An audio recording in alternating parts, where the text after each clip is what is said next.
औज़ुबिल्लाहिमिनश्शैतानिर्रजीम बिस्मिल्लाहिर्रहमानिर्रहीम। तमाम देखने और सुनने वालों को अस्सलाम वालेकुम। एक शख्स ने हज़रत अली इब्न अबी तालिब से सवाल किया कि कुतिया भी एक वक्त 7 बच्चे जनती है, जबकि भेड़ बकरियां एक वक्त में 1 या 2 या फिर कभी 3 बच्चे जनती हैं।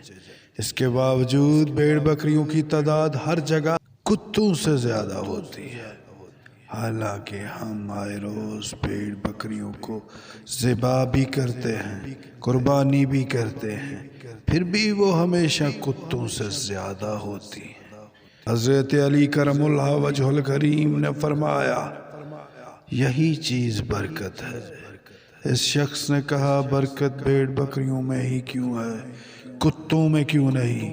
फरमाया, भेड़ बकरियां रात के शुरू में सोती हैं और रहमत के वक्त, फजर के वक्त जाग जाती हैं तो बरकत पा लेती हैं, मगर कुत्ते सारी रात भौंक कर फजर के करीब सो जाते हैं और रहमत और बरकत से महरूम हो जाते हैं।